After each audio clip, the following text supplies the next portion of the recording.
श्री गणेशाय नमः। श्री जानकी वल्लभ विजयते। श्री रामचरितमानस द्वितीय सोपान। अयोध्या कांड। जिनकी गोद में हिमाचल सुधा पार्वती जी, मस्तक पर गंगा जी, ललाट पर द्वितीय का चंद्रमा, कंठ में हलाहल विष और वक्ष स्थल पर सर्पराज से सुशोभित है।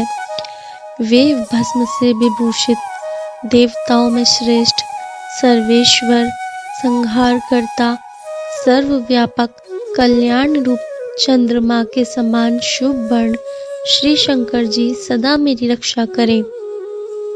रघुकुल को आनंद देने वाले श्री रामचंद्र जी के मुखारविंद की जो शोभा राज्याभिषेक से ना तो प्रसन्नता को प्राप्त हुई और ना वनवास के दुख से मलिन ही हुई, वह मेरे लिए सदा सुंदर मंगलों की देने वाली हो।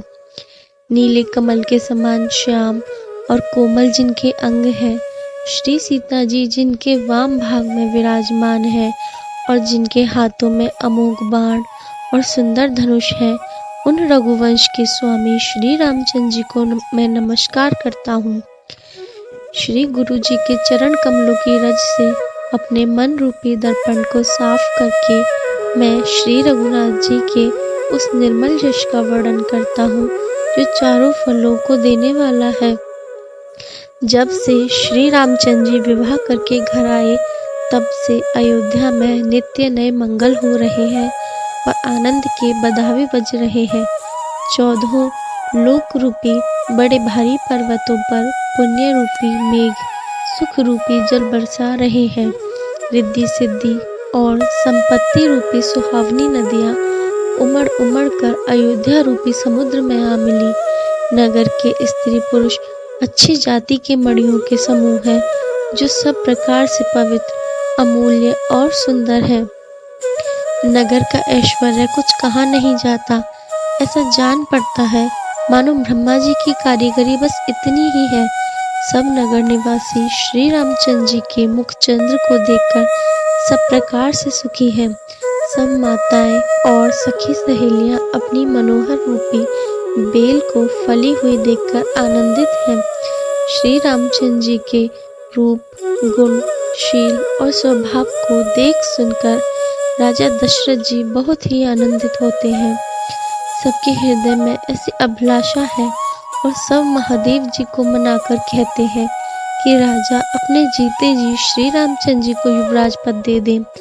एक समय रघुकुल के राजा दशरथ जी अपने सारे समाज सहित राजसभा में विराजमान थे।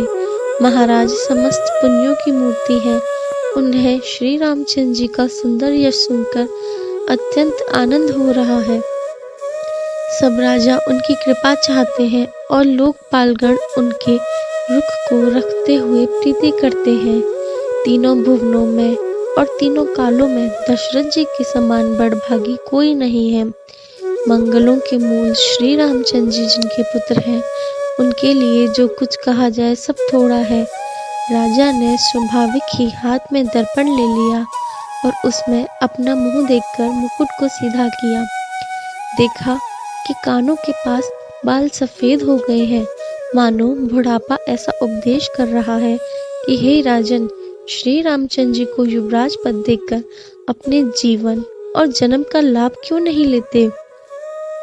हृदय में यह विचार लाकर राजा दशरथ जी ने शुभ दिन और सुंदर समय पाकर प्रेम से पुलकित शरीर हो आनंद मग्न मन से उसे गुरु वशिष्ठ जी को जा सुनाया।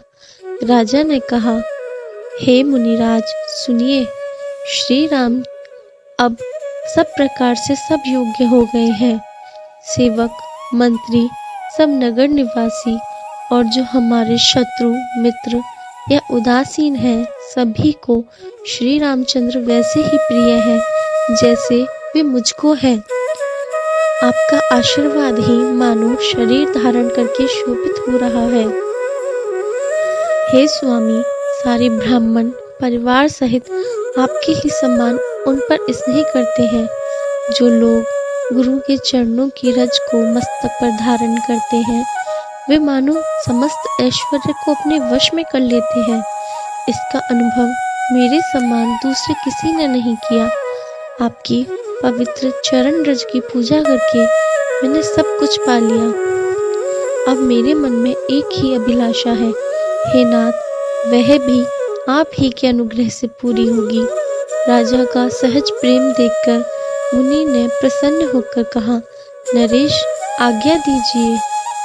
हे राजन, आपका नाम और यश ही संपूर्ण मनचाही वस्तुओं को देने वाला है। हे राजाओं के मुकुटमणि, आपके मन की अभिलाषा फल का अनुगमन करती है।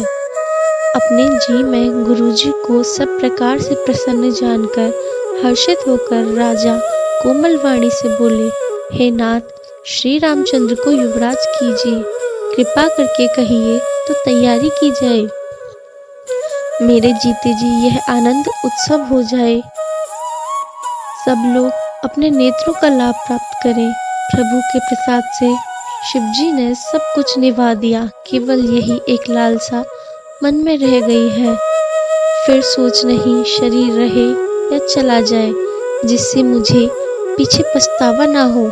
दशरथ जी के मंगल और आनंद के मूल सुंदर वचन सुनकर मुनि मन में बहुत प्रसन्न हुए।